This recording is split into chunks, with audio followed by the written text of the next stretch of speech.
Bom dia.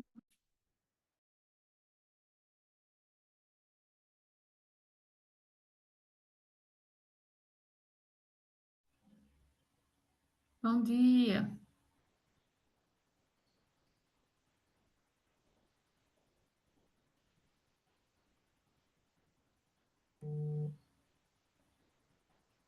Oi, Mariana. Bom dia, pessoal. Bom Tudo dia. bom? Vou colocar um fone de ouvido aqui para não ficar o ruído da rua. Peraí.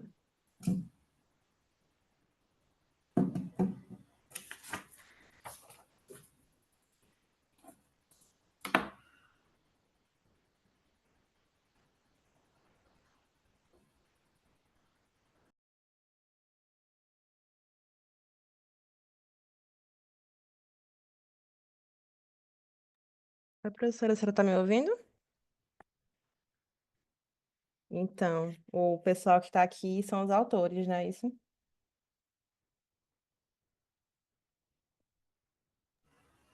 Já tem os quatro? Só tem três aqui, né? Tem três, são quatro trabalhos. Só queria saber se os que estão aqui são autores do mesmo trabalho ou se são de trabalhos diferentes. Porque a recomendação do SEMEAD é que o formato da apresentação vai depender mais da professora, moderadora e dos autores, né? Uhum. Aí, se eles escolherem apresentar mesmo com PowerPoint agora, e a senhora também concordar, né? Aí todos seguem esse formato, mas se preferirem passar o vídeo, a gente passa. Só que nesse caso dessa sessão, tem um que não tem o vídeo lá, que é o trabalho. Aqui, fecha só um momentinho, viu? Eu acho que é o da Construção Civil. Isso é o último da lista.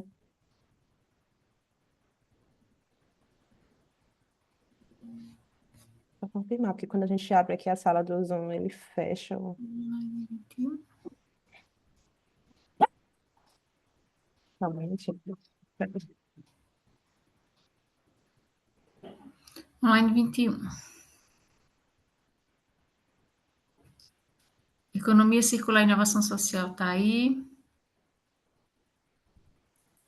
Economia Social aplicada à Construção Civil. Tomás, está aí? Eu estou na página, na folha. E segundo, está aí alguém?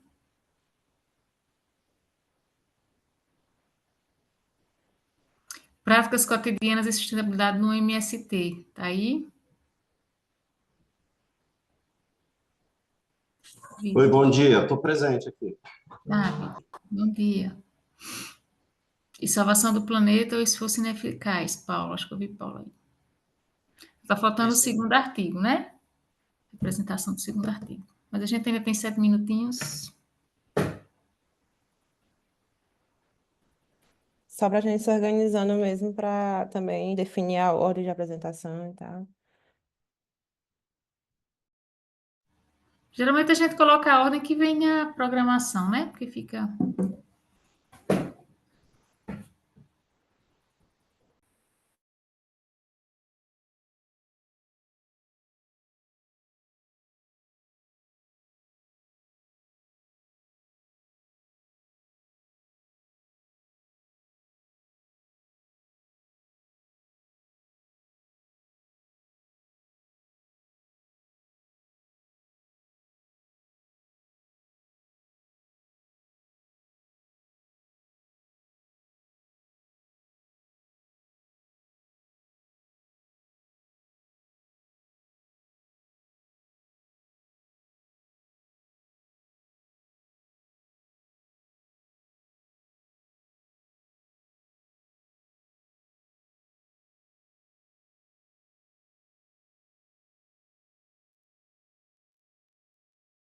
Olá, bom dia a todos.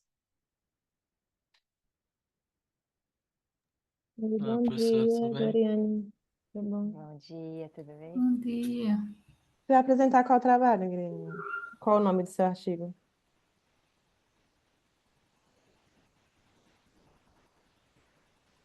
Tá desligado o áudio, o microfone. Obrigada. Circular Economy Applied in Brazilian Civil Construction. Ah, certo. O seu trabalho é o que não tem o vídeo lá. Você É, colocou o vídeo no sistema? Não, né? coloquei não, vou apresentar com o PowerPoint. Ah, tá certo. Mas eu vou ficar Então é dentro isso. do tempo, pode deixar. Tá, ok. Não, tudo bem, tranquilo. Obrigada. A gente controla aqui.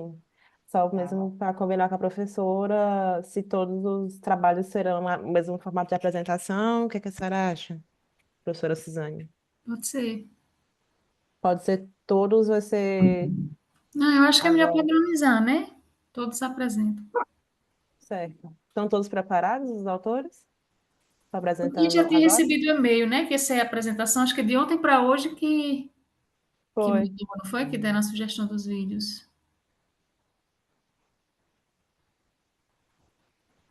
Certo, então a gente vai seguir nesse formato. Aí são 8h26, daqui a pouquinho a gente começa. Aí só vamos definir também depois a ordem, né? Mas acredito que então todos os autores ainda. Peraí. Aí também era bom a gente já pensar. Geralmente os congressos que eu tenho ido, todo mundo apresenta e depois a gente faz uma rodada de conversa, né? Melhor do que estar correndo o risco de atrapalhar o último a apresentar.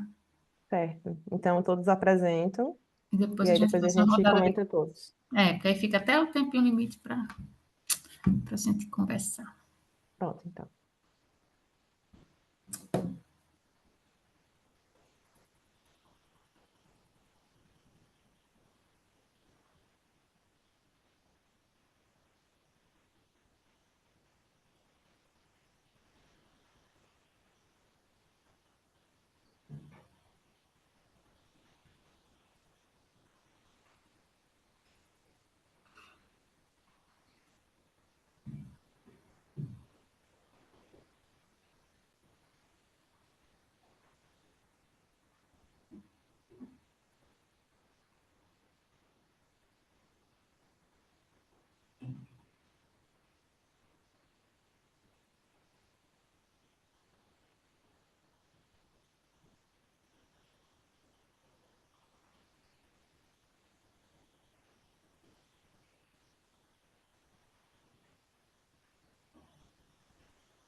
Pessoal, deu 8h30. O primeiro trabalho que está aqui na lista é o Salvação do Planeta, o Esforço Ineficaz, um estudo sobre sustentabilidade, discurso e ceticismo. Os autores estão presentes? É isso. Pronto, então. Paulo César pode começar a apresentação, né, professora? Tá bom, vou compartilhar a tela aqui então. Eu vou controlando aqui o tempo e de vez em quando eu vou ligando o microfone para falar o tempo, mas só vou pedindo desculpa logo Não, antes, tranquilo. né? Mas é Beleza. isso. Pode ficar à vontade, Paulo. Deixa eu ocultar aqui o painel. Bom, beleza. Bom dia a todos os participantes da seminário. Meu nome é Paulo César, eu faço mestrado na USP em Administração e eu vou apresentar um pouco desse artigo, então, cujo título é Salvação do Planeta ou Esforço Ineficaz, um estudo sobre sustentabilidade, discurso e ceticismo. É bom encontrar a professora Gloriane aqui, ela participou da minha banca de qualificação e esse artigo tem um pouco a ver com a minha dissertação, mas um nível diferente. Bom, o ponto de partida para esse artigo foi o Super Bowl 2024. É um evento esportivo, ele marca a final do Campeonato de Futebol Americano lá nos Estados Unidos. É de esporte, mas tem uma pitada assim forte de entretenimento, porque tem shows de diversos artistas. O pessoal se reúne em bares, em restaurantes, até em casa para assistir esse evento. E no ano de 2024, ele atingiu a segunda maior audiência da história da televisão dos Estados Unidos. Perdeu só para a transmissão dos primeiros passos do homem na Lua. E foi em Las Vegas, e de acordo com a CNN, eles esperavam mais de 1.000 jatos particulares na cidade nos dias anteriores ao jogo. E aí, nesse cenário, uma publicação lá no Twitter movimentou a rede durante esses dias, que tratava do fluxo de jatos particulares na cidade após a final do Super Bowl. Era um vídeo do site Flight Radar que captura o movimento de aeronaves do espaço aéreo. E esse vídeo atingiu mais de 60 milhões de visualizações e muitos comentários. E grande parte desses comentários envolviam um grande ceticismo em relação à sustentabilidade. Pessoas que leram essa notícia e se sentiram desmotivadas a seguir fazendo, por exemplo, pequenas ações sustentáveis, como não usar uma sacola plástica ou evitar um canudo plástico, por exemplo. Esses plásticos de uso único. Então, o referencial teórico da minha pesquisa tratou principalmente do ceticismo, que nessa pesquisa foi definido como a tendência de um indivíduo em duvidar e desconfiar de assuntos e informações. E um outro fragmento do referencial teórico que eu achei interessante apresentar aqui é a dúvida ou a descrença na evidência científica da mudança climática, resistências políticas ambientais e desconfiança em relação ao motivo por trás das iniciativas ambientais são os comportamentos comuns ao ceticismo verde. Então, falando um pouco sobre a descrição dessa pesquisa, é uma pesquisa qualitativa, ela foi concentrada então nos comentários desses internautas no X ou Twitter, como preferirem chamar, naquela publicação e com apoio da análise de discurso crítica. Tá?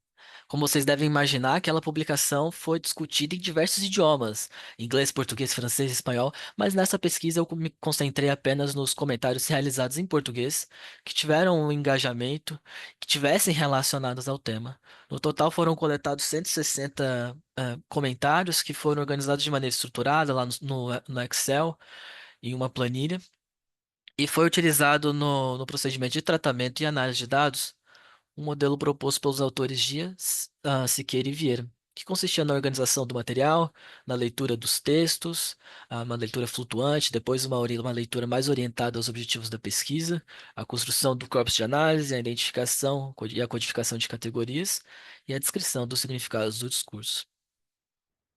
Bom, a análise de dados, ela buscou, primeiramente, identificar fragmentos de intertextualidade, relações de poder, ideologias e diferentes visões de mundo, que são comentadas e citadas pelo Fairclough. E aí, por exemplo, a intertextualidade, ela aborda como os textos são influenciados e moldados por outros textos. Então, um exemplo disso é o que esse internauta aqui comentou, e nós aqui tendo que beber o suco da lanchonete com canudinho para não matar tartaruga. E depois eu não posso usar canudo plástico porque as tartarugas engasgam. É brincadeira, né? Ele tá falando aqui daquela publicação, daquela foto de uma tartaruga com um canudo plástico na narina que, pô, viralizou demais na internet. 4 minutos, né? Beleza, obrigado. E, bom, as relações de poder se manifestam por meio de representações, ações, identificações que influenciam a forma como o indivíduo é constituído como sujeito de conhecimento, poder e ética. Então, aqui a gente viu muito claramente as relações de poder entre pessoas com dinheiro, bilionários, pessoas ricas e aquelas que se entendem em uma relação inferior a eles. Então, por exemplo, bilionários usando jatinhos que poluem o ambiente, mas o problema é sim os canudos plásticos, os copos de plástico e às vezes que andamos de carro, sendo que em comparação à elite não é nada de impacto e eles não vão parar. Em relação às ideologias, são crenças, valores, ideias que são refletidos e reproduzidos no discurso. Eu tô tendo que acelerar aqui, tá, gente? Que é, não, você não vai salvar o mundo desligando a torneira para escovar o dente. Bilionários não deveriam existir. Enquanto os mais pobres são os mais atingidos pela crise climática, os mais ricos continuam ostentando, gastando, poluindo e passando impunes a tudo. Ah, então aqui a gente também vê esse fragmento. E, por fim, as diferentes visões de mundo, elas se referem às formas como os indivíduos percebem e interpretam o mundo ao seu redor. Então, isso contrasta, por exemplo, uma pessoa que diz, por isso que eu não tô dando a mínima para esse assunto. Quer acabar o mundo? Acabe. E aí um outro internauta aparece e fala, pô, mas cada um faz sua parte nisso como pode. O que que tem de errado? Então, essas nuances do discurso foram refletidas também nessa publicação. Aqui, então, ficou a codificação. Os comentários eles foram divididos em sarcasmo, ironia, conspiração, frustração, minimização de ação sustentável, descompromisso ambiental, ceticismo pessoal, hipocrisia, desigualdade e incentivo à sustentabilidade. E aqui as categorias que mais se destacaram foram o sarcasmo e a ironia. Ah, Dois muitos minutos. internautas reagiram dessa forma. A desigualdade e também a hipocrisia. Aqui do lado tem uma nuvem de palavras, e aqui a gente já consegue ver algumas palavras que realmente participaram ativamente dessa discussão e desses discursos. Então, carbono, canudo, papel, é, plástico, banho. Então, aqui você já vai imaginando para onde o discurso é levando. De banho curto, de canudo de papel, de sacola plástica. Realmente era essa a grande discussão das pessoas, a grande relação que eles tiveram com essa publicação. Por exemplo, aqui nesse comentário em específico, houve a associação dos códigos sarcasmo, ironia e minimização de ação sustentável. E tem jumento usando canudo de papelão achando que vai salvar o mundo. KKKKK. Esse comentário, ele atingiu 164 mil visualizações, 5 mil curtidas, 540 compartilhamentos, e uma clara inversão de valores e da lógica social, onde o indivíduo que adota esses comportamentos ambientais, Um esses minuto. comportamentos ecológicos, é alvo de sátiras, de piadas, sendo chamado de jumento. Essa prática de ridicularizar o compromisso com as ações sustentáveis ocorreu de maneira frequente. Então, otário sou eu que fecha a pia quando vou escovar os dentes, ou mas nós idiotas temos que usar canudos de papel e as lojas estão nos cobrando pela sacola porque é isso que vai salvar o planeta. Enfim, ah, então essa análise qualitativa ela revelou esses profundos sentimentos de insatisfação, de ceticismo em relação às políticas ambientais e de pequenas ações sustentáveis ambientais, que foram frequentemente minimizadas e ridicularizadas. É, Por outro lado, embora essas expressões pequenas de incentivo à sustentabilidade a serem em pequena quantidade, eles sugerem sim que é uma parcela da população que acredita nesse potencial transformador da sustentabilidade e que pode mudar, de fato, a situação atual do planeta. Enfim, dei uma acelerada aqui. Muito obrigado pela atenção de vocês e estou à disposição aí. Um tempinho certo. Faltam Muito só bem, 5 obrigada, segundinhos. Paula. Vamos ver aqui o próximo trabalho da lista. É o Práticas Cotidianas e Sustentabilidade da MST, um estudo de caso no assentamento índio Galdino, em Curitibano, Santa Catarina. É o trabalho do Vitor, não é isso? Isso mesmo, tá me ouvindo? Tudo. Então, estou ouvindo sim, Vitor. Pode falar. Pode começar e ficar à vontade, tá? Estou começando aqui com o tempo, aí, como eu falei com o Paulo também, de vez em quando eu vou falando o tempo, eu já peço desculpa também. Não, tranquilo, imagina. Pode ficar à Então, vou vontade. me apresentar. Meu nome é Vitor, né? Eu sou egresso do Programa de Sustentabilidade do Instituto Federal do Paraná, lá no campus Umuarama. Estou aqui trazendo para vocês hoje um artigo que é fruto aí da minha dissertação, né, da pesquisa que eu realizei, e foi desenvolvida aí junto com as minhas orientadoras, né, Josiane e a Rocio, que são do programa. Bom, o título ali do meu trabalho, né, são práticas cotidianas e sustentabilidade no movimento dos trabalhadores sem terra, né, um estudo de caso no assentamento índio Galdino em Curitibanos. Então, só para contextualizar um pouco, né, o movimento dos trabalhadores sem terra foi fundado na década de 80 no Brasil, né, é hoje um dos mais importantes movimentos sociais da América Latina, que atua contra a desigualdade fundiária, né, e tem como foco principal aí a questão da justiça social e da luta pela reforma agrária, né, e promove, né, dentro desse contexto, práticas agroecológicas e sustentáveis. Então, a gente realizou a pesquisa, né, observando como campo o movimento dos trabalhadores sem terra nesse assentamento, trazendo aí, né, essa questão da diversidade no formato produtivo que existe, né, pessoas que produzem tanto métodos agroecológicos quanto métodos tradicionais, convencionais aí do agronegócio, e a gente buscou aí, né, como proposta fazer essa análise exatamente entre sustentabilidade e as práticas cotidianas, né? E para isso a gente utilizou então de referenciais teóricos como Ailton Krenak, a Vandana Shiva, né, que trazem uma perspectiva um pouco diferenciada em relação à sustentabilidade, e Michel Dissertot e o Goffman, né, para compreender as dinâmicas sociais, né, e culturais que influenciam essas práticas no cotidiano. Então, como problema de pesquisa, a gente considerou uma lacuna que existe, né, tanto teórica quanto empírica, né, que aborda exatamente essa ligação entre a sustentabilidade e o cotidiano a partir da perspectiva das práticas, né? Então a gente buscou aí analisar como acontece as ações deles no cotidiano associadas a essa questão das práticas sustentáveis. Então, aqui de forma bem breve, né, os nossos referenciais teóricos aí foram o Krenak e a Vandana Shiva, né, por trazerem essa perspectiva um tanto alternativa, né, diferente daquela que a gente tem no discurso hegemônico que fala-se de sustentabilidade, né, e principalmente destacando aí, né, como o Krenak traz, né, essa questão da interdependência entre os humanos e a natureza, né. Já a Vandana Shiva, né, ela faz uma crítica muito intensa, né, em relação à prática das monoculturas, né, e principalmente a subordinação que acontece, né, da biodiversidade em função do lucro, né. E junto com isso a gente traz então para complementar essa análise as perspectivas do Sertor e do Goffman, que vão embasar exatamente a questão das formas de resistência e de adaptação, né, do homem ordinário, né, no seu dia a dia, né, e como essas práticas acabam promovendo então a sustentabilidade como a justiça social. Então, o nosso artigo ele trata de uma abordagem qualitativa, né? A gente realizou aí entrevistas semi-estruturadas, né, com os assentados, participamos, né, em campo, né, de atividades de vivência inserida em loco por alguns dias ali junto com os assentados, né? Inclusive tive a oportunidade de estar na casa deles, ser atendido por eles ali no dia a dia para exatamente observar como acontece esse cotidiano deles. E utilizamos também aí as anotações de campo, né, para poder enriquecer nosso trabalho dentro daquela subjetividade que de repente não foi observado ali. Para a análise dos nossos dados, a gente utilizou 4 minutos. análise de narrativa.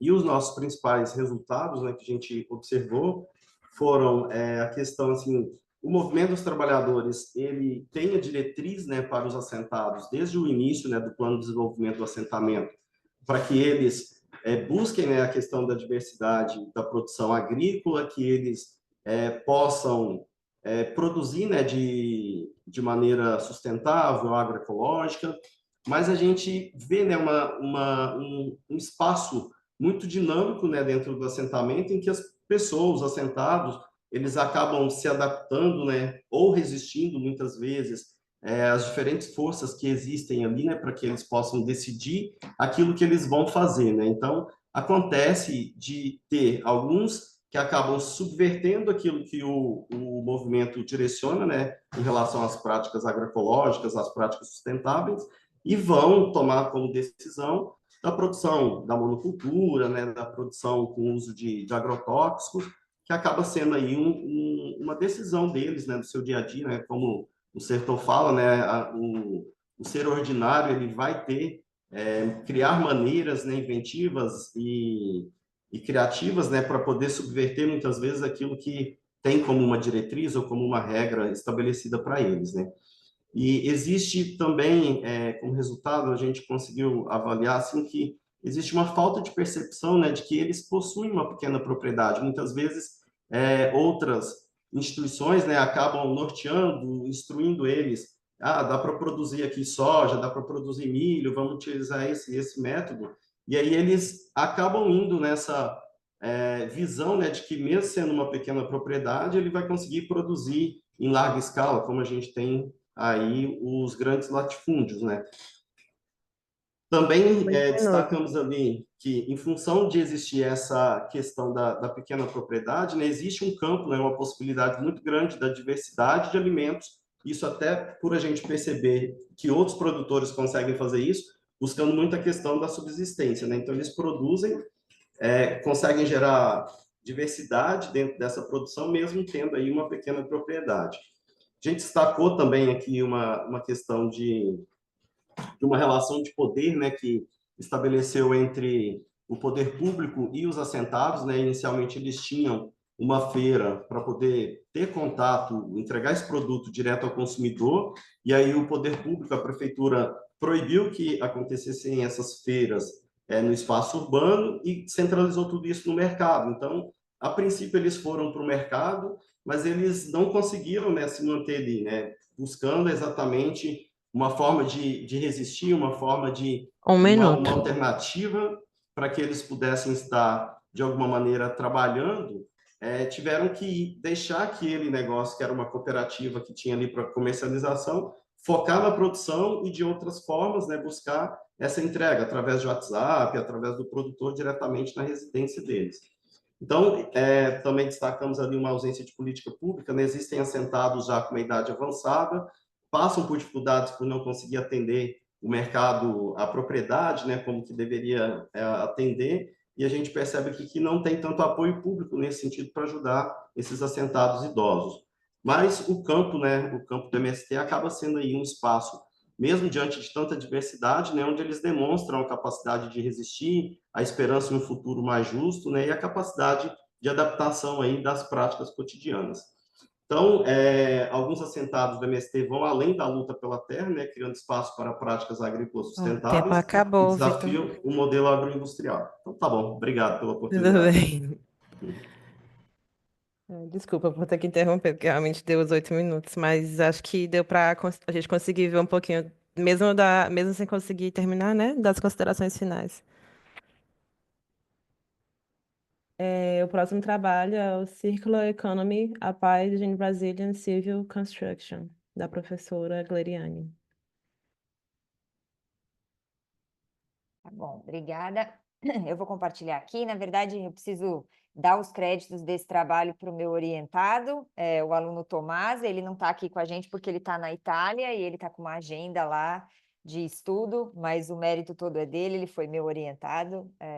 Mas, enfim, então, esse é o trabalho, e ele ficou muito incomodado quando ele descobriu a representatividade do setor da construção civil na geração de resíduo e na construção civil de um modo geral, mas especificamente quando a gente fala em prédios, né, e edificações, e ele tinha, enfim, um relacionamento com esse prédio no Rio de Janeiro, com a particularidade de que é um prédio tombado pelo patrimônio histórico. E esse prédio passou por um processo, e ele acompanhou isso, passou por um processo para obter a certificação LEED. Então, o objetivo do trabalho era verificar o grau de dificuldade para que um prédio já antigo, né, e tombado pelo patrimônio histórico pudesse atender às normas de uma certificação e passar a ser um prédio sustentável, né, com esses critérios. Então, aqui só um pouco da introdução do contexto da pesquisa, mostrando que 32% dos recursos naturais vão para essa área da construção civil, então, de fato, é um setor muito representativo, e também do ponto de vista da exploração dos recursos e do ponto de vista da geração de resíduos. Então, tem dois problemas, vamos dizer assim. Usa muito recurso, gera muito resíduo, e tem ainda a questão da energia, né? 19% de toda a energia consumida acaba indo para a construção civil. Então, dentro desse contexto, ele partiu do estudo da Ellen MacArthur, né? E aí ele resgatou a ideia do reduzir, do reutilizar e do reciclar. Mas aí a evolução da literatura mostrou que hoje já tem avanços, né, mais significativos e mais detalhados para falar de economia circular. Então ele fez esse depara e acabou chegando, então, nesse resultado aqui, que a literatura chama de RESOLVE, né? Porque é o acrônimo dessas letrinhas aqui, o R do regenerar, e depois o S do compartilhar, e aí otimizar, o loop, que é a ideia de você aproveitar de novo o material, virtualizar tudo que for possível e trocar, né? Enfim. E aí ele fez esse depara e também conectou com uma outra teoria muito recente, né? E aí estão todos os autores devidamente citados. Ele pegou bons papers para verificar o grau de aplicabilidade disso na construção civil. Então, se isso poderia ser realmente verídico e o volume disso, se teria um volume representativo, se teria variedade para uso na construção civil, cada um desses aspectos e o volume, enfim.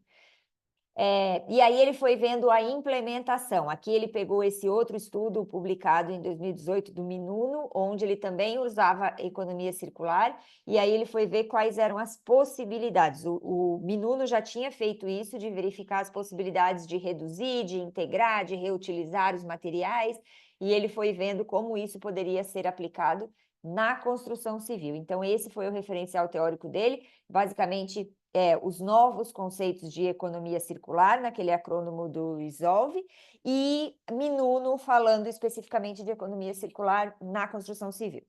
Feito isso, aí ele partiu por uma revisão sistemática da literatura para ver o que já existia, e aí ele procurou por esses temas aí, sustentabilidade, esses termos, né? Sustentabilidade, economia circular, o LEED, e foi fazendo essas combinações de END, enfim. Aí ele usou um estudo de caso, né? Esse Glória, o edifício Glória, que é o edifício do Rio de Janeiro, e também ele fez entrevista com investidores do edifício, porque é um edifício que os donos são alguns investidores, né? É um prédio comercial.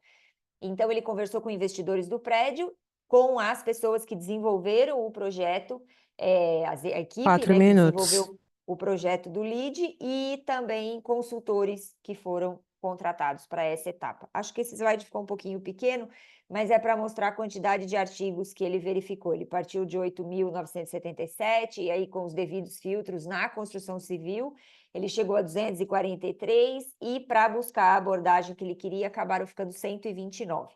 Então, ele olhou 129 artigos para fazer a revisão da literatura e ver como que a construção civil está sendo analisada ultimamente. Um outro aspecto foi ele mapear as etapas, e aqui a gente acha que tem uma importante contribuição do trabalho, mapear as etapas para a colocação, né, para a implantação do LEED numa construção já pronta, já estabelecida, né? Então, ele mapeou todas essas etapas, o que foi durante o estudo inicial, e aí todas as aprovações junto às agências reguladoras, prefeitura, tem vários órgãos envolvidos, a elaboração de projeto, de memorial, e aí a aprovação das licenças, a contratação dos responsáveis, né, a construtora que teve que fazer algumas adaptações de elevadores, coisas assim. E aí ele chegou, então, nessa estratégia, verificando que algumas coisas realmente são mais fáceis de serem implementadas. Então, quando fala em redução de resíduo, quando fala em integração de materiais e usar materiais como concreto, por exemplo, que pode ser facilmente transformado num resíduo reutilizável de outra forma e tal. No entanto, a pesquisa dele mostra que aqui está no meio, né, que não foi observado que isso tem sido feito. Então, num prédio que tem a certificação, isso foi feito, mas de um modo geral, a pesquisa mostrou, de acordo com os artigos que ele leu e as entrevistas que ele fez, que isso não é, de fato, usual. Então, existe aqui uma grande oportunidade para que isso seja mais implementado. E esse último aspecto aqui foi uma contribuição dele a partir das entrevistas, dizendo que uma possibilidade, né, realmente que traz muitos pontos, porque o trabalho dele detalhado, né, mostra isso, quantos pontos você consegue obter em cada uma dessas fases. E aí ele inclui essa última, que Um minuto e meio. significa você ter o prédio já num local onde tem facilidade de acesso, onde tem conexão com transporte público, porque isso traz muitos pontos para o prédio, e facilita muito a obtenção de pontos para o lead. Enfim, acho que era isso. Aqui estão as principais referências: Jabur, Minono, e Ellen MacArthur. É isso, para ficar dentro do tempo. Muito obrigada. Obrigada, professora. O último trabalho, Economia Circular e Inovação Social, um estudo bibliométrico. O autor é a professora não, é Elisandra, não é isso? Vou compartilhar a tela. Certo.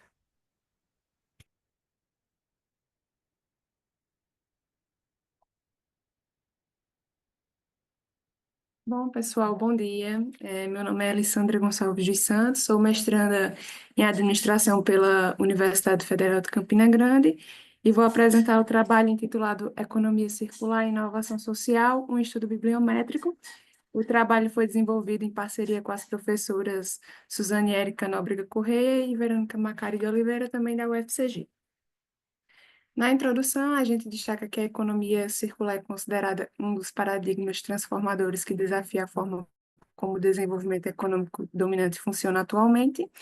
E, segundo esses autores, eles apontam que a união dos princípios de economia social com a economia circular pode levar à superação dos desafios de ordem social e o desenvolvimento de uma economia social e circular conduzirá ao aumento da economia verde e, portanto, à inovação, incluindo a inovação social. Considerando a importância da economia circular e da inovação social para o enfrentamento de problemas de ordem econômica, social e ambiental, e a ausência de estudos bibliométricos que conectem ambas as temáticas, surgiu o seguinte questionamento: qual a conexão entre economia circular e inovação social? Então, dessa forma, o objetivo desse trabalho é compreender qual a conexão entre economia circular e inovação social.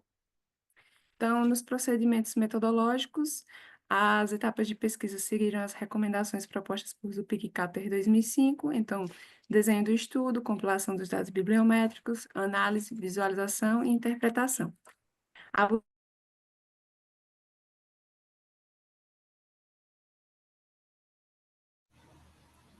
Foi ela que caiu? Eu acredito que sim. Eu vou pausar aqui o tempo enquanto. Eu vou pausar aqui o tempo enquanto ela volta. Qualquer coisa eu continuo aqui. Tá bom. Deixa eu ver se Dá um dá minuto para ela voltar, senão eu um continuo. minutinho. Tá bom mesmo. Se eu dizer que é ela que ela caiu, a pobre deve estar falando e sem ninguém escutar. Mas ela ainda está aparecendo na lista de participantes. Sim, acho que deu só uma oscilação, né? Ela Agora, caiu agora que agora. saiu mesmo. E agora que a apresentação tá com ela? Deixa eu ver aqui. O dela Manda tem vídeo. mensagem para ela, Suzane. Mandei aqui, Verônica. O dela tem vídeo. Se for por caso, a gente passa. É, a gente passa, né? Vamos passar, não é melhor? Que a gente adianta. Tanta Pronto, eu coisa vou boa para a gente colocar aqui. conversar ainda hoje de manhã. Economia Estou com a circular. internet um pouco instável. Vocês ouviram Ah, até que ela voltou. Ó. Pronto, então só eu vou passar aqui que já vai começar o vídeo. Vai começar o vídeo, Alessandra, é melhor. Espera aí. tá certo. É que eu estou com a internet um pouco instável. Certo, só um momentinho. Olá, pessoal. Me chamo Alessandra Gonçalves dos Santos. Sou mestranda em Administração pela Universidade Federal de Campina Grande. Só um momentinho. Vocês estão ouvindo o vídeo? Ouvindo. Mas eu tô te vendo, Mariana. Não tô vendo o vídeo. Não, é porque eu, eu ia começar. Espera aí, só um momentinho. Pronto. Eu vou colocar aqui assim. Eu não vou colocar a tela inteira porque a gente vai ficar sem visualização aqui.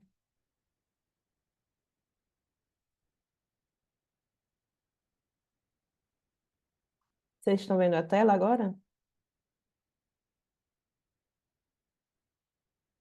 Sim. Então, vou começar. É bom, 6 minutos dá ótimo. Vamos. Olá, pessoal. Me chamo Alessandra Gonçalves dos Santos. Sou mestranda em Administração pela Universidade Federal de Campina Grande e vou apresentar o trabalho intitulado Economia Circular e Inovação Social.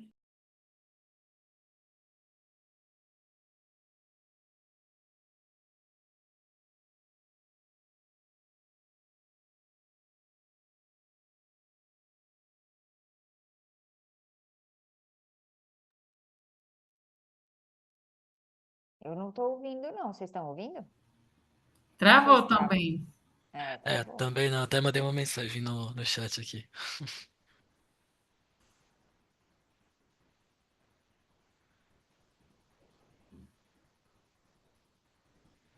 Vocês estão ouvindo agora? Não, tá parado o vídeo. Botei play para ver. Unesco Vocês estão ouvindo?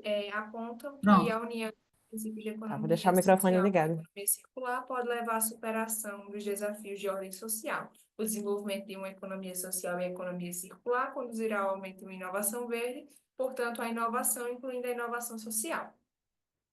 Considerando a importância da economia circular e da inovação social para o enfrentamento de problemas de ordem econômica, social e ambiental, e a ausência de estudos bibliométricos que conectem ambas essas temáticas, surge o seguinte questionamento: qual a conexão entre economia circular e inovação social? Dessa forma, o objetivo deste trabalho é compreender qual a conexão entre economia circular e inovação social. Nos procedimentos metodológicos, as etapas da pesquisa seguiram as recomendações propostas por Zupic e Cater 2015, que são desenho do estudo, compilação dos dados bibliométricos, análise, visualização e interpretação. A busca dos dados foi realizada em 17 de maio de 2024, na plataforma Web of Science. A busca foi realizada por tópico, artigos e artigos de revisão escritos em línguas inglesas. Os dados foram exportados em formato arquivo delimitado por tabulação.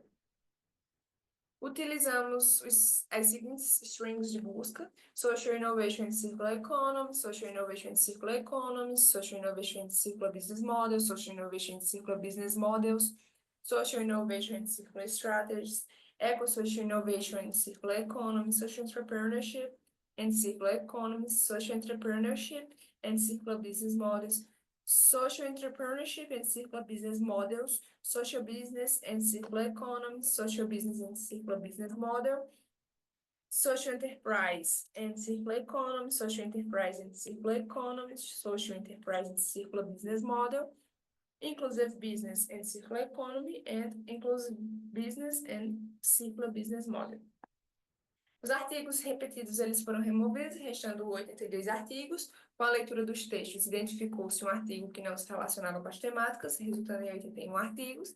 Permaneceram apenas artigos que abordassem pelo menos um dos temas escolhidos, ou seja, economia circular e inovação social, e utilizou-se o software VoiceView.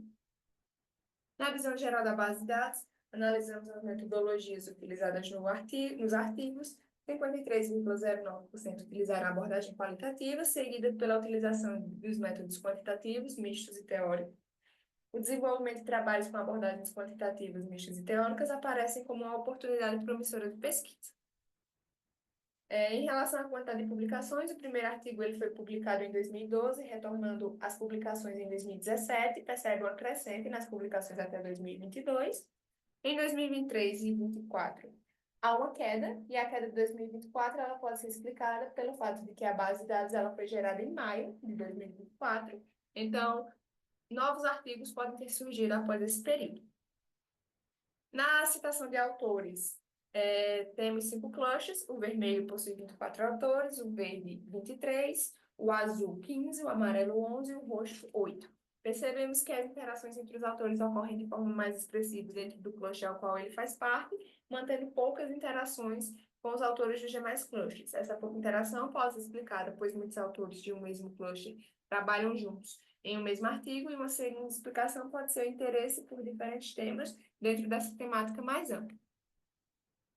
Nos documentos mais citados, aqui nós temos os 10 artigos mais citados, que tratam os mais diferentes aspectos, como indicadores de economia circular, revisão do conceito de economia circular, diferentes modelos de negócio, como acrescentar valor aos resíduos reciclados, criação de insetos para promoção de negócios inclusivos, revisões sistemáticas de literatura, enfim, tem uma variedade de estudos que abordam os mais diferentes aspectos. Na análise de copalavras, utilizou-se o critério de pelo menos 4 ocorrências de palavra. O cluster vermelho ele fala sobre modelos de negócios inovadores, economia ecologicamente sustentável, mais verde, circularidade da economia urbana, sustentabilidade econômica, social e ambiental. O cluster verde ele aborda desafios para a implementação da economia circular, da inovação, produção e consumo da economia circular, sobre o papel dos cidadãos para promover novas formas de consumo, modelos de negócio sustentável, as mudanças necessárias para a transição da economia linear para a economia circular. Já o cluster azul, ele aborda questões de design, os impactos positivos e negativos dessas abordagens de economia circular, bem como as mudanças sistêmicas e os sistemas de gestão de resíduos. O cluster amarelo, ele é o de maior interesse desse estudo, né? Porque ele tem as nossas palavras principais, que são economia circular e inovação social. Ele também traz revisões de literatura, como a economia circular contribui para o desenvolvimento sustentável, questões sobre gerenciamento de recursos. Nesse cluster, ele mostra uma significativa força de link entre a economia circular e a inovação social, apontando para essa possível conexão. Como considerações finais, nós destacamos que, na leitura dos artigos, identificamos trechos que destacam essa conexão entre a economia circular e inovação social e apontamos a necessidade de estudos que explorem melhor essa ligação, porque, apesar de haver essa ligação, ela ainda não foi bem explorada. Aqui estão as referências, né, utilizadas nesta apresentação. Muito obrigada. Pronto, gente. Apresentados todos os trabalhos. Eu consigo parar de compartilhar. Pronto, a gente pode começar a discussão dos trabalhos, dos comentários. A gente está com bastante tempo para fazer, né, os comentários. A gente tem até 10 horas. E aí, a gente pode começar na mesma ordem que foi apresentado. E peço desculpas a Elisandra, porque as figuras dela não conseguiram aparecer com muita nitidez aqui, porque eu não coloquei na tela cheia, mas caso seja necessário comentar as figuras, se quiser apresentar para deixar mais nítido para a gente, fica à vontade. Muito bem, eu acho que parabéns a todos, né? Eu sou Suzane Corrêa, da UFCG, sou líder do tema, desse tema. Muito feliz com os trabalhos. Foram bastante trabalhos, acho que a gente aprovou uns 30 trabalhos, 20 trabalhos. E foi bem bacana, assim, né? Tudo. Eu acho que a gente pode fazer isso. Eu acho que a gente tem 10 minutos para conversar. Acho que dá uns 10 minutos, né? Para cada artigo, para a gente conversar um pouco. Eu li todos.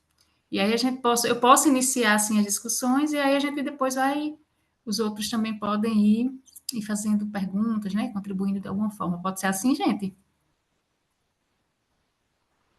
Aí o da salvação do planeta, né? Eu acho que é bem bacana. Parabéns, Paulo, pela apresentação. Eu lendo assim, pensando assim, quanto cético nós estamos, né?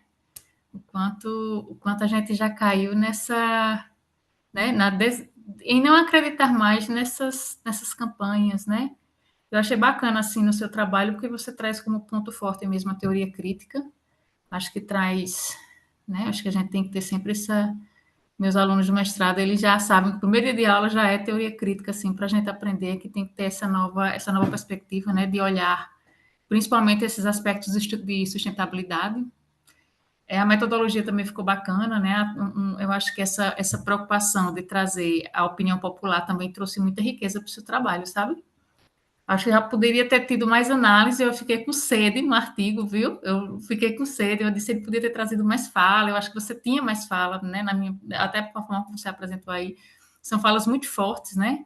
Essa da tartaruga aí foi uma repercussão realmente muito forte. Eu acho que acho que deveria ter, eu acho que caiu aí no seu trabalho também outras falas fortes, né? E aí eu fico pensando exatamente, a gente pode refletir aqui, né? Onde está o engajamento genuíno das redes sociais, né? Qual é o engajamento verdadeiro, onde é que a gente pode, né? E qual é o papel desses influenciadores e dessas grandes empresas, né? Até que ponto Como é que nós podemos cobrar dessas empresas, desses influenciadores, um papel mais real do que eles são capazes de desenvolver, né? Para que a gente não fique nessa descredibilidade do processo.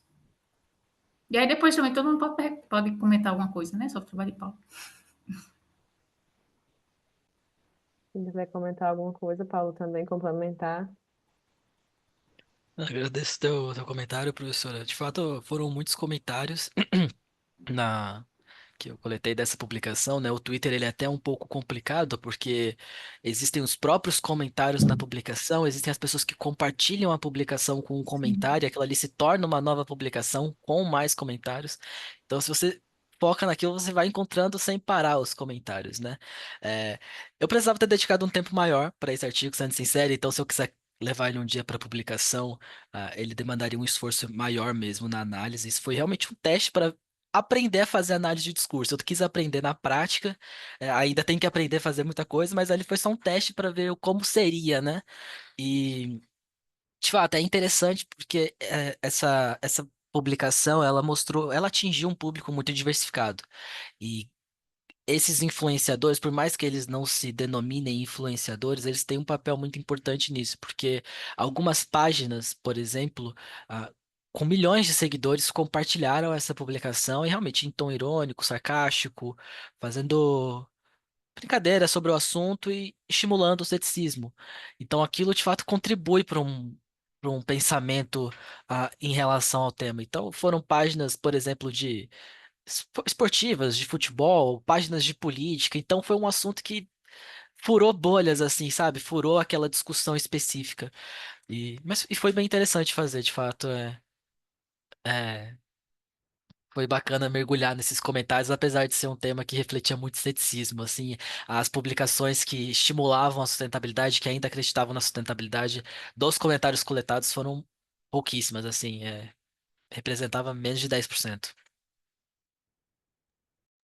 Deixa eu fazer um Também dei comentário uma aqui. lida. Pode falar, Daniela. Paulo, parabéns pelo trabalho. Eu já o conheço, eu sei que esse é um tema que te incomoda, né? É o seu tema de pesquisa, então eu queria dizer que eu acho isso muito interessante quando o pesquisador, no seu caso, o mestrando, pega um tema e realmente persegue esse tema, tudo leva a crer que você vai se tornar um especialista nisso. E se um dia mais tarde você evoluir para o doutorado, enfim, de fato, eu acho interessante ter essa linha, né, ter um direcionamento, seja ele qual for, e é muito interessante ver esse seu direcionamento. Sobre a pesquisa, de fato, do ponto de vista metodológico, foi uma boa experiência. Eu não vou comentar detalhes, porque das respostas, né? Porque daí você entra em critérios, em questões sociais e de opinião, enfim, mas do ponto de vista metodológico, seu trabalho tem muito respaldo. Eu acho que você seguiu todos os passos, aquele seu slide onde você mostra a metodologia, aquilo eu acho que está bem interessante. Pode ser replicável em outros contextos, eventualmente pegar comentários em inglês para ver se muda a percepção, e daí você. Isso, não sei o quanto isso pode ser possível, mas é olhar o perfil das pessoas, faixa etária, para tentar criar alguma coisa, ou minimamente país desenvolvido versus país em desenvolvimento, se você conseguir mapear isso, né? Porque o fato de estar em inglês não quer dizer que é país desenvolvido, mas enfim, se você uma hora fizer algum outro recorte replicando o mesmo método, eu acho que pode ser interessante, mas parabéns pelo foco no seu tema, muito interessante isso, e também pelo rigor metodológico, parabéns. Obrigado, professor. Também dei uma lida no trabalho do Paulo, ontem, né? Eu achei interessante pegar o Super Bowl, né? Porque por mais que tenha sido só análise de um só publicação, o Super Bowl ele tem essa questão como tu comentou no início do trabalho, que ele fura bolhas, né?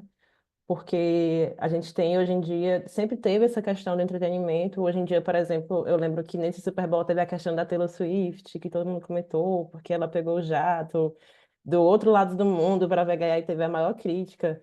E aí, assim, por mais que tenha sido só um post, né? Acho que se eu tivesse alguma crítica para tecer, eu não tenho muita especialização para falar sobre isso, mas seria a questão de que quando você pega só um post, você meio que limita, né? Assim, vamos dizer que um post só tem uma tendência de ter comentários similares ali. E aí, algo diferente é difícil de aparecer. Mas como se tratava do Super Bowl, né? Sempre tem essa questão de ter públicos diferentes, como tu falou. Tem a questão do esporte, tem a questão do entretenimento, tem a questão de fandom, né? De cantor, cantora. Então, eu achei legal nesse sentido o trabalho, sim. E é isso, meu comentário. Bacana, obrigado. É até interessante porque vários comentários em relação a Taylor Swift apareceram na pesquisa. Então, comentários que Aham, citavam nominalmente a cantora ou que sim. atacavam artistas, enfim, realmente apareceu. Foi interessante. E muito obrigado pela tua consideração, é realmente válida. Muito boa. Nada. E é legal isso, do ceticismo, né? Porque hoje em dia a gente, aqui no meu programa de pós-graduação, né? Eu sou da Federal de Sergipe. E aí aqui a gente tem eu pesquiso na linha de inovação e tecnologia, mas tem outra linha que é de empreendedorismo e pequenas empresas. E aí sempre é falado essa questão da sustentabilidade como algo complicado de se cobrar de pequenas empresas, né? Na verdade, é mais interessante se ver, algumas pessoas veem que é mais interessante cobrar de grandes empresas e de pessoas que de fato têm capacidade de ter um grande impacto, né? E aí é legal ver esse outro lado também. Tipo, as pequenas empresas precisam cultivar isso na cultura delas, sim, mas é legal cobrar também de quem tem grande capacidade, né? Maior capacidade de fazer diferença.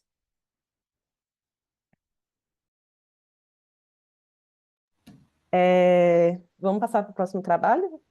Bora. É o do Vitor. O do Vitor, práticas cotidianas, não é isso? Isso, é do MST. Parabéns, Vitor. Esse trabalho é muito bacana. Eu trabalho com inovação social, né? Já com assentamentos, muitos vinculados também ao MST, e assim, eu tive muita identidade com o seu trabalho, né? Acho que pela forma como eu também, aqui da região Nordeste, mais especificamente na Paraíba, e assim, eu acho que essa questão está muito em evidência, né? As questões da sustentabilidade e as práticas agrícolas. A riqueza do seu trabalho, ela está vinculada mesmo a trazer umas teorias mais robustas.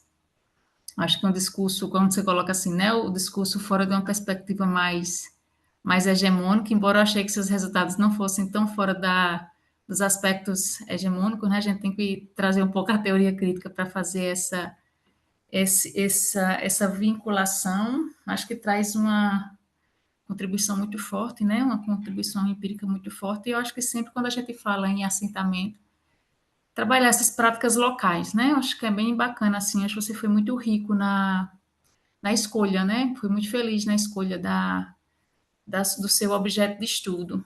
Aí eu poderia pensar assim, para tentar contribuir com o teu trabalho, seria essa questão da lacuna teórica. Acho que na introdução você coloca, né, que existe uma lacuna teórica e empírica sobre sustentabilidade cotidiana, mas aí você tem que enfatizar isso, né? Como é que você traça essa lacuna teórica, né? Você não apresenta. Ficou como se fosse só um achismo, eu acho que tem que deixar mais pontual aí, enriquecer mais essa justificativa para validar o artigo, sabe? Embora a gente saiba que tem, eu sempre digo isso, a gente sabe que tem, a gente que estuda na área sabe que tem, mas acho que falta essa amarração teórica, sabe? A gente precisa sempre se embasar. Eu acho que o delineamento metodológico também precisa ser um pouquinho mais amarrado, sabe? Tem que trabalhar um pouco mais. E eu senti falta de umas referências mais atualizadas. Quando eu estava como aluna, né, com Mariana lá atrás. E aí, uma vez eu fui para um congresso, como isso com o CMEA, sendo que era o Altec, e disseram isso, né? Os artigos, se a sua última referência for de 2022, então seu artigo era para ter sido publicado lá em 2022, né?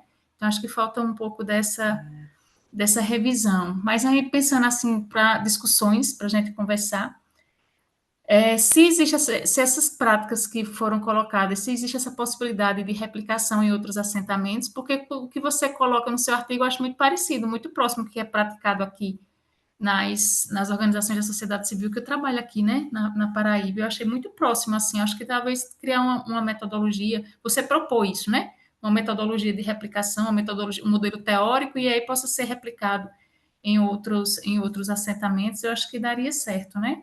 E quais as barreiras mesmo que você, quando você foi lá em campo, tal, quais são as barreiras para essa transição da sustentabilidade, né? O que é trabalhado mesmo? Quais são as grandes dificuldades? É só uma curiosidade para saber se são as barreiras, essas barreiras daqui, né? Acho que a principal barreira que a gente sofre aqui é a questão da política pública, o desenvolvimento de política pública, da questão da educação, né? Essa educação para a sustentabilidade, a própria educação da comunidade, né? Como é que a gente sensibiliza todo mundo para esse novo formato de convivência, né? Entre o assentamento. É isso. Parabéns. Ótimo, obrigado, professor. Obrigado pelas considerações.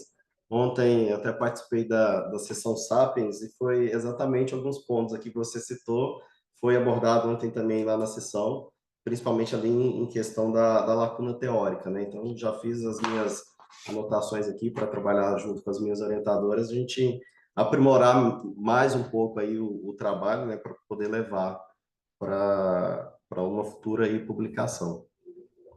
Mas respondendo a sua pergunta ali em relação à questão das barreiras, na verdade eu vejo muito assim uma questão cultural forte, sabe, dessa questão da produção dos métodos convencionais e enraizado nessa cultura. E aí, junto com isso, a gente tem ações, né, de cooperativas, né, que fomentam essa questão do agronegócio e que acabam estando, né, até os próprios assentados numa narrativa deles falaram, olha, tem técnico que não, tem produtor que não aceita o técnico do movimento lá na propriedade dele, mas o técnico da cooperativa vendendo o pacote tecnológico com ele, ele está lá praticamente toda segunda-feira, acompanhando a produção. Então, existe uma dificuldade muito grande, superar essa questão cultural que existe enraizada, né?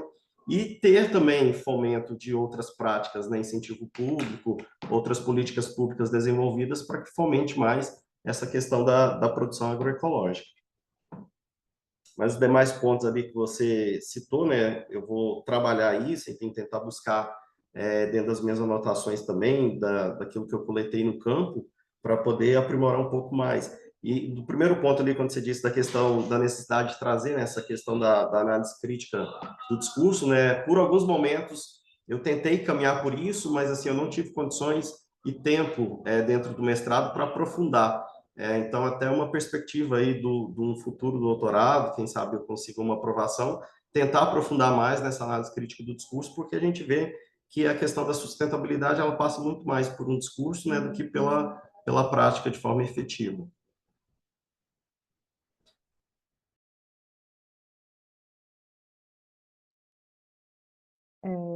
Se ninguém mais tiver algum comentário, eu queria falar um pouco que eu também dei uma lida no trabalho do Vitor ontem, né? E aí ele me lembrou muito a linha de pesquisa da minha orientadora daqui, que é o nome dela é Glécia Silva, né? E até tá uma outra orientanda dela está aqui também presente, a Valesca, porque hoje em dia eu estou estudando sob a orientação dela políticas de inovação transformadoras, né? Que é um modelo teórico que fala justamente dessa questão de abordar grandes desafios, né? E aí é uma visão de políticas de inovação que não prioriza crescimento econômico e, e lucro, né? Porque, na verdade, não está sendo praticado por empresas, né? Por pessoas jurídicas, assim, por assim dizer. E aí é interessante nesse sentido, porque você fala muito no texto de justiça social, né? Entendi também que é a questão da prosperidade.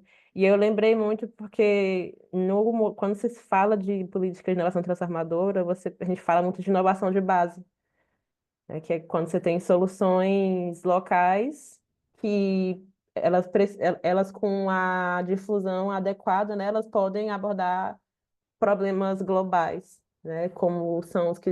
E aí o MST, pelo que eu entendi do seu texto, ele tem muito essa questão, né?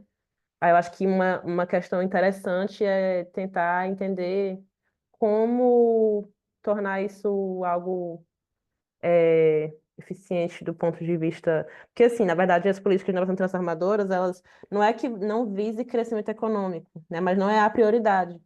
Então, seria interessante ver nesse sentido, assim, como é que eles podem continuar fazendo isso a longo prazo, né?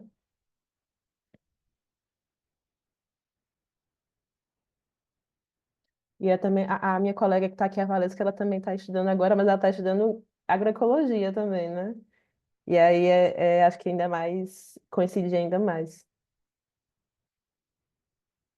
Alguém mais tem algum comentário sobre o trabalho do Vitor?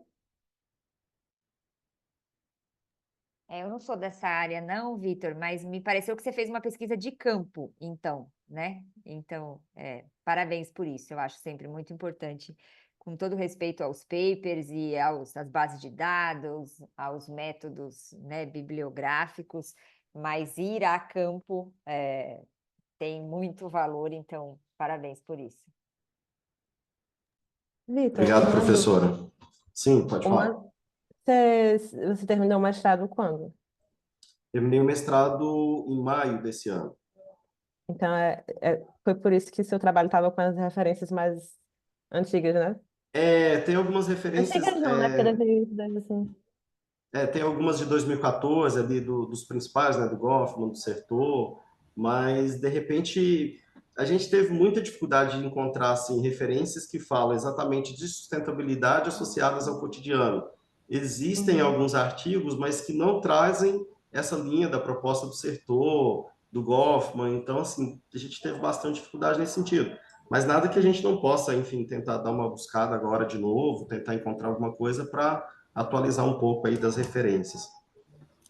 Acho que o seu trabalho tem muita chance, né? Como o anterior também, o do Paulo, tem muita chance de publicação. Mas aí é trazer essa, inclusive dizer isso, né? Que trabalhos tais, trabalham nessa lógica, trabalhos tais, trabalham nessa, por isso que o meu se encaixa como, entendeu? Por isso que esse trabalho se encaixa com essa lacuna e tal. E aí você consegue comprovar, não precisa achar o artigo, né? Que faça essa junção, mas aí você consegue fazer essa, né? Trazer o que traz de um lado, o que traz do outro, e sua proposta é uma proposta mais diferenciada e você traz isso. Mas está ótimo, tá? Parabéns. A gente fica muito feliz. Eu sempre digo muito, né? Quem trabalha com assentamento, quem trabalha muito com essa mudança da transformação, né? Porque a gente fala, a gente enxerga, né? A transformação social. Quando você vai em campo, você enxerga um modelo diferente, né? Você enxerga a emancipação cidadã, você enxerga um monte de coisa. Eu acho que só ir a campo, né? Como a professora lá falou, é muito importante isso. Você vê essa transformação dentro de uma comunidade, né? Uma comunidade que tinha tudo para ser uma comunidade vulnerável, e ela passa por um processo de mudança, né? E aí tem os desafios aí que são mencionados, mas a gente vê que é uma construção de crescimento que vai dar certo, né? Que tem essa perspectiva de crescimento, de desenvolvimento e de renda, né? Na minha tese, eu coloquei muito qualidade de vida. Aí depois eu recebi até um comentário que não é qualidade de vida, é condição de vida, né? Muitas vezes a gente precisa só lutar pela condição de vida, que é o que os assentamentos fazem, né? Muito bem. Um, Gloriane. um brevíssimo comentário aqui sobre essa questão de artigo ser mais recente ou não, Vitor, é o que eu digo para os alunos, enfim, é uma questão também de você defender o seu referencial teórico, sabe? Porque se não tem mais novo, não tem mais novo, entendeu? E se você gostou daquele, você quer fazer com aquele, pronto, né? Eu sempre digo que defesa, o ato, né, o momento da defesa, o nome já está dizendo, é para você se defender, então vá sempre convicto de que você fez a melhor pesquisa, e nesse sentido eu acho que a revisão sistemática da literatura ajuda muito, porque te dá um panorama e você fala, olha, não tem mais novo do que isso, até tem, mas eu descartei porque não era o que eu queria, sabe? O autor, ainda mais agora, né, depois de mestrado, depois do doutorado, o pesquisador tem que se apropriar da sua condição de autor do trabalho, né, de gestor daquela pesquisa, e ter ciência, se ele está convicto de que aquele é o referencial teórico dele, defenda isso, é o referencial que eu escolhi para o meu trabalho, não tem nada mais novo que tenha me convencido, enfim, era só esse comentário. Obrigada. Muito bom. A dica também. Agora é o trabalho da professora Gloriane, né? Com a palavra pode continuar. Na verdade, a senhora não, né? A professora Suzane que vai começar comentando. Parabéns pelo trabalho. Acho que eu já tinha lido o trabalho lá atrás. Acho que é muito importante, né? Esses novos segmentos, né? Para essa questão da economia circular, principalmente a construção civil, né? A gente tem que ter muito essa... Todos os setores têm que ter muito essa responsabilidade, né? De como é que você vai renovar o ciclo, né? Produção. Então, isso é muito importante. Então, um trabalho muito bem escrito, acho que muito bem feito. É o seu aluno que já está fora, já tá em outra, já está em outro parâmetro, já está em outro nível. Ele defendeu e foi-se embora. Esse menino, e para dizer a verdade, ele foi aluno de graduação. Ele é um moço muito, muito aplicado. O trabalho dele está agora numa última revisão para publicação num journal.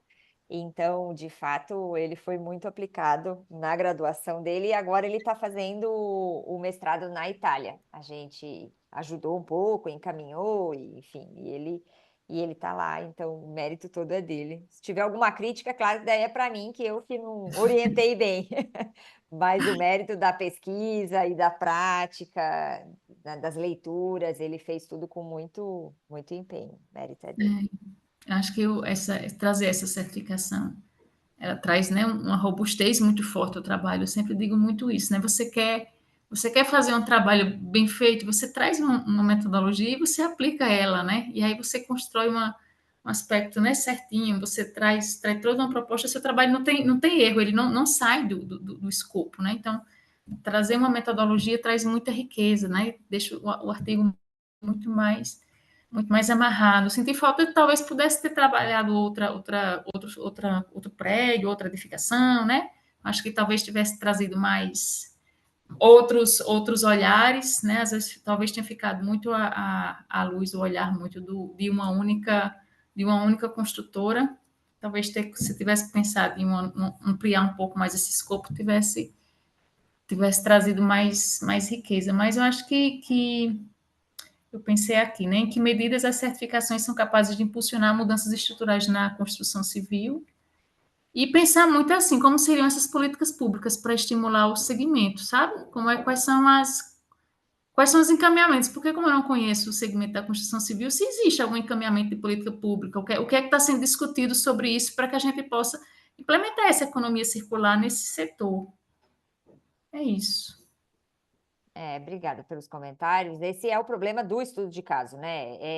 É o problema do método, né? Que a gente acaba tendo um caso para analisar, é difícil de replicar, enfim, mas ele serve de orientação para que outros, né? Para que a pesquisa continue sendo replicada em outro edifício. Esse é um bom encaminhamento, de fato. Agora, a política pública, eu tenho para mim, aí é uma visão do que a gente conversou muito durante a pesquisa dele, que é uma coisa que não custa para o governo, sabe? Não custa para a prefeitura falar, aqui na minha cidade todo prédio que subir tem que ter aproveitamento da água de chuva, sabe? Coisas simples assim, que não custam nada, né, para um gestor público determinar. Para quem está subindo o prédio, não é isso que vai inviabilizar a obra, sabe?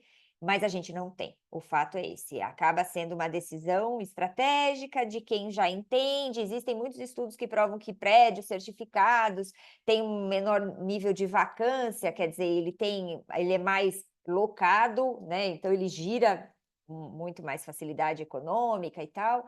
Tem uma série de fatores favoráveis, mas é uma decisão que é fazer ou não. Não existe política pública. Não existe política pública federal e do ponto de vista dos estados, das cidades, né, das prefeituras, fica a cargo do prefeito, mas a gente não tem institucionalmente, né, formalmente uma aplicação. O que eu, particularmente, claro que vocês podem não concordar, mas eu acho uma pena, porque poderia, de fato, promover grandes transformações, eu acho. Sim, é interessante você ver que essas transformações não são coisas de outro mundo, né? Tem a transformação que é possível por meio do poder público. Ela não é uma coisa de outro mundo, às vezes, como você falou, não tem custo, mas como não é prioridade, ela não é posta em prática, né? Mas realmente não é só nesse setor que se vê se diz um monte das políticas públicas assim no Brasil hoje em dia, né? E ainda há um pouco de negação com relação a isso, assim, como a gente estava falando do trabalho do Paulo, tem um pouco de ceticismo também com relação a esse desmonte das políticas públicas no Brasil, né? Aí acho que enquanto também não for discutido e afirmado, assim, também ter trabalhos com relação a isso, né? Para demonstrar que de fato existe isso, talvez não demore mais, né, a essa situação ser revertida. Eu penso também que o ecossistema da construção civil ele é muito grande, né? Ele é extenso, né? E acho que ele envolve muitos, múltiplos atores, de formas muito de. Né? E aí, como é que a gente também faz essa cobrança, né? Não só da construção, mas todos os seus parceiros, todos os seus fornecedores, qual é a responsabilidade que eles têm em relação a essa perspectiva da economia circular, sabe? A gente tem que pensar muito né? nesse grande ecossistema, né? Que a gente tem que maturar isso, tem que colocar as responsabilidades. Aí vem o governo, vem a própria governo, vem a própria sociedade civil e vem as outras tem as outras lógicas de mercado que também estão né, nos fornecedores, toda nessa cadeia imensa que existe, né? Até a operacionalização da construção tem que ter toda uma cadeia aí responsável. Acho que a gente tem que começar a pensar e cobrar sobre isso daí. Muito bem. Então agora vamos discutir o último trabalho, que é o da professora, né, com a Que é o meu Alessandra. mesmo. No caso da Alessandra com a professora, qual o comentário da senhora com relação ao seu próprio trabalho? Eu tenho várias críticas sobre o meu próprio trabalho. Primeiro porque os trabalhos eles estão sempre em construção, né? A Alessandra é uma aluna, ela entrou agora no mestrado. Aqui no nosso mestrado, eles são 3 artigos, né? Nossa dissertação ela é desenvolvida por 3 artigos, não é uma dissertação. E aí acaba provocando, né? Eles têm que criar muita coisa. E aí, geralmente, aqui, para a gente dar conta dos 3 artigos, a gente faz esse primeiro dela aí, né? Que é uma revisão da literatura para entender o que é que está sendo discutido. Um segundo momento, a gente faz uma proposta teórica e um terceiro momento, a gente faz a aplicação, né? Então, são 3 artigos que eles têm que estar concatenados, né? Eles têm que ter uma relação aí. A gente não pode criar 3 artigos de forma aleatória. Então, são criados. Então, esse é o primeiro artigo da Alessandra. Ela ainda não qualificou, né? Ela é uma recém-ingressa no... E aí é uma primeira versão também do artigo. Aí ela construiu e eu disse, vamos mandar para o SEMEAD, né? Porque tem as contribuições, a gente sempre faz, né? Manda para um congresso que a gente tem as contribuições dos avaliadores, contribuições gratuitas, né? De gente que entende do tema e que pode fazer contribuições. Então, já a avaliação já foi muito rica, o que colocaram lá, que eu posso até trazer para cá, né? Eu acho que falta uma análise mais detalhada a gente já sentou também, já conversou sobre o que veio de avaliação, né? Das avaliações dos meus colegas lá. E aí, realmente, deixa eu olhar aqui a minha. Uma discussão mais crítica, sabe? A gente nota até na apresentação, assim, que ainda está muito superficial, a gente precisa ainda estudar muito e trazer isso. Quais são os estudos de inovação social, quais são os estudos de economia circular e ver quais são as variáveis que se integram, sabe? Que gera essa integração mais forte. E eu acho que é isso que a gente tem que pensar mais. A metodologia, eu acho que está faltando um aspecto metodológico mais firme. Essa é realmente uma primeira versão do artigo. Acho que a Alessandra já tem trabalhado no ajuste de uma segunda versão para a qualificação. Acho que a metodologia, se a gente seguir pelo menos a metodologia Prisma, né, para trabalhar, ela não menciona isso no artigo, eu acho que está faltando um pouco isso. E o terceiro, acho que vai ser o grande desafio da gente, que não é relacionado a esse artigo, mas ao trabalho em si, né? Quais seriam os exemplos práticos que a gente poderia trabalhar, né, para que tem inovação social e economia circular, né? Então, assim, onde a gente vai fazer essa grande pesquisa, né? Onde é que a gente vai aplicar isso, né? Como é que a gente vai achar esse campo empírico para poder desenvolver a pesquisa? Aí tudo muito inicial ainda e a gente aceita várias contribuições aqui agora.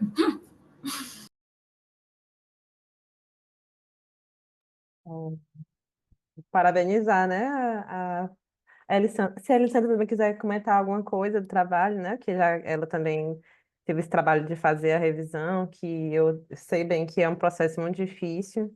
É, de fato, a revisão, eu entendi como uma revisão sistemática, né, uma bibliometria.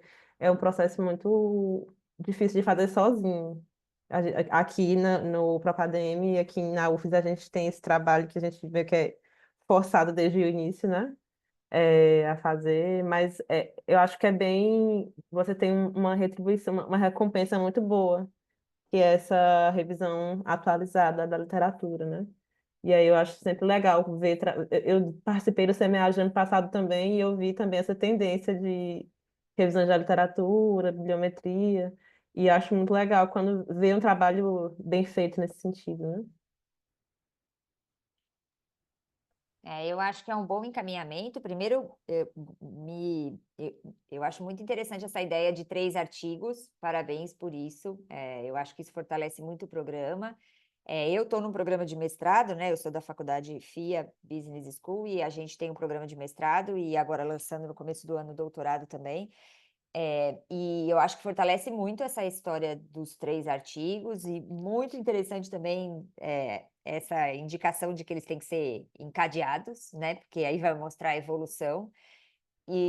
Mas eu também sou muito adepta à revisão sistemática da literatura, porque ela por si só é um artigo publicável, né? Se você fizer um tema e pegar um tema interessante, fizer uma boa combinação, enfim, ter um bom embasamento, ela por si só é uma boa publicação, útil, de fato, mas também muito útil para o pesquisador, porque te blinda, eu costumo dizer isso, que te blinda numa defesa, porque você mostra que, olha, mas aonde vocês estão dizendo que tem? A pesquisa não trouxe, a base de dados não trouxe, né?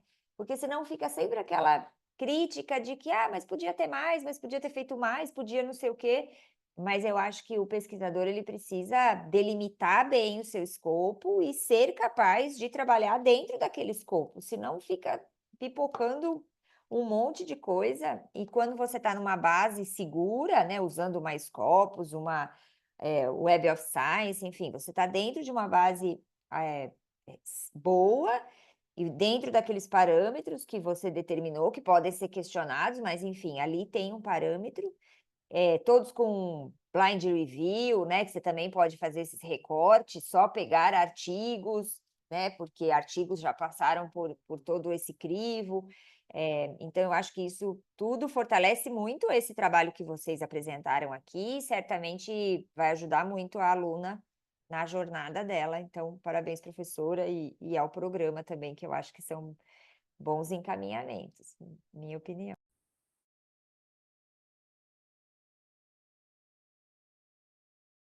Você quer falar, Sandra? O trabalho, como diz Leriano, o trabalho é seu, né? A gente está só no suporte. Eu acho que a senhora resumiu bem tudo, né? É realmente bem inicial esse trabalho. A gente tentou adiantar ele para mandar para o SEMEAD justamente pelas contribuições, mas já sentei com a professora, ela já me deu outras orientações. Tem novos artigos que a gente vai incluir nessa revisão também, né? Porque já surgiram outros artigos de maio para cá e vamos trabalhar para o artigo ficar melhor.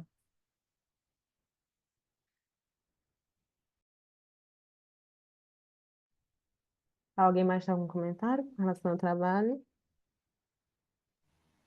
Eu acho que uma coisa que eu tenho colocado assim, né? Acho que essa metodologia da gente, falando das revisões, acho que se todo mundo primeiro, antes de começar qualquer, né, estudo, se fizer, não precisa fazer um artigo de revisão, não precisa nem fazer o artigo. Mas se a gente sentasse e disse assim, pronto, eu vou estudar sobre isso, a primeira coisa que eu vou fazer é entrar nas bases de dados e fazer uma revisão. Acho que a gente dá um suporte muito maior, inclusive na nossa justificativa, né? Porque o que a gente sofre mais quando a gente vai defender, vai qualificar mestrado ou doutorado, é com a nossa justificativa teórica. Então, se você traz essa carga teórica, se você traz isso, você já apresenta que fez uma pesquisa bibliométrica, que você tem né, que tem essa segurança de que não foi estudado ainda, que realmente a última publicação foi feita lá em 2022 e até agora a gente não avançou, e eu que estou com essa proposta de avanço, então a gente se segura de uma forma muito bacana, né? Eu acho que eu sou muito adepta a todo aluno meu, até dos PIBICs, a primeira coisa que eles fazem é uma revisão, os bichinhos, faz uma revisão sistemática para poder entender o que tem que estudar, né? Eles precisam fazer esse entendimento de estudo mesmo, de teoria, do qual é a teoria que você está estudando, né? A gente tem que entender qual é a nossa teoria, e eu acho que até essas palavras-chave nos forçam a entender qual é a teoria que a gente está estudando, né? Isso é muito bacana, assim, né, esse abrir de mente, assim, do aluno. Sim, a gente também aqui também tem muitos professores têm essa visão aqui no programa da Federal de Sergipe, né? Tanto que muitas vezes a gente fala que vai fazer. Eu lembro da professora minha que eu já terminei as disciplinas, mas eu tive uma professora no segundo período que era de metodologia, né? E aí todo mundo falava isso, vou fazer uma revisão sistemática, não sei o que. Ela, sim, mas vocês estão falando isso por quê? Tipo, já é esperado que eles vão fazer isso, né? Vocês têm que fazer de qualquer forma, vão ter que pesquisar nas bases, né? Vão ter que fazer. E o interessante é que seja de uma forma sistemática, então vocês vão ter que fazer de qualquer forma, né? E aí a gente sempre pegava esse carão dela. Mas é uma boa forma de a gente conseguir ter ter o que é necessário no nosso trabalho, né? Que é literalmente uma fundamentação teórica boa e consistente. E também acho que uma sugestão de professor também que tem estudado isso, a gente tem uma professora aqui que ela tem pesquisado, né, economia circular há um tempo. Acho que a professora também já tem os méritos dela, né, a professora Suzane. Mas a gente tem uma professora aqui que é a professora Florence Eber, e ela também orienta nesse sentido. Aí qualquer coisa, vou deixar o nome dela aqui, qualquer coisa, se vocês quiserem entrar em contato ou pesquisar, ela pode ajudar nesse sentido. Ela também participou da minha banca de qualificação, né? Ela é bem receptiva para qualquer coisa. Não sei se isso pode ser útil para vocês, se todos sabem, mas do ponto de vista das revistas, né, pensando com a cabeça de editor de revista, revisão sistemática é uma boa porque acaba fazendo com que aquele paper seja muito citado. Então, revistas gostam, claro, uma vez ou outra, né? Mas, inclusive, tem revista dedicada só para revisão, tem uma revista dedicada só para revisão sistemática. Vez por outra sai um call for paper sobre revisão sistemática. Então, pensem nisso também, né? Uma boa revisão sistemática tem muito potencial de ser amplamente citada, e por isso muitas revistas se interessam por uma boa revisão sistemática, enfim. Sim, ontem também eu participei ontem da sessão Sapiens, né? De um trabalho meu com a outra colega que está aqui, a Valesca, e a gente apresentou um trabalho que surgiu por meio de uma revisão sistemática também, só que o trabalho que a gente submeteu era um ensaio teórico, que era a discussão teórica que foi traçada a partir da revisão. E aí o professor que corrigiu, o professor Flávio Hornô, se eu não me engano o nome dele, e aí que Flávio ele também é da Arnaud, área. Paulo, você conhece Flávio Arnaud? Acho que o Paulo não conhece, não. É meu orientador. Ele foi ótimo. E aí ele sugeriu, quando a gente explicou, ele apontou várias lacunas que o trabalho tinha, né? E aí ele falou que a gente deveria ter justificado melhor algumas lacunas teóricas. E a gente explicou para ele que o trabalho tinha surgido a partir de uma revisão sistemática. Ele disse assim, nossa, por que vocês não submeteram à revisão? Porque a revisão ela justifica muitos pontos que vocês faltaram aqui, né? Tipo, por que que vocês colocaram justamente esses textos no referencial e não outros? Se tivesse trazido a revisão, já teria como ter justificado isso, né? E aí depois eu fiquei nessa, nossa, se tivesse submetido, né? Daria para ter ido até para um fast track, de acordo com o que ele falou, mas aí deixa para a próxima.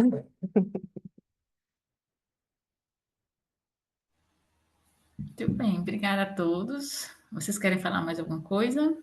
Mais alguma contribuição? Algum autor acha que ainda precisa falar alguma coisa do seu trabalho, ou fazer alguma contribuição dos outros trabalhos? A gente ainda tem um tempinho aqui.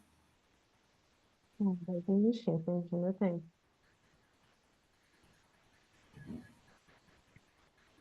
Gente, da minha parte, queria agradecer a todos, então, pela leitura, pelas contribuições, por esse papo aqui. Parabéns à condução aqui, à moderadora. Prazer conhecer todos vocês. E é isso, até o próximo. Pessoal, prazer conhecê-los também, né? Foi prazer, ser voluntária nessa sessão de vocês.